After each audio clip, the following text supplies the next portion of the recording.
We're terrible people. We've done absolutely nothing.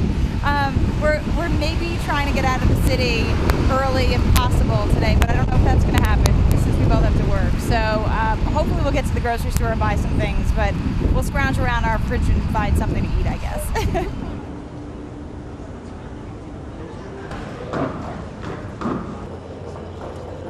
This is a storm of major proportion.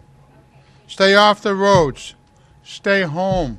Let the public works crews do their job over the next 48 to 72 hours. And make sure that our public safety vehicles are able to get through the streets of our city.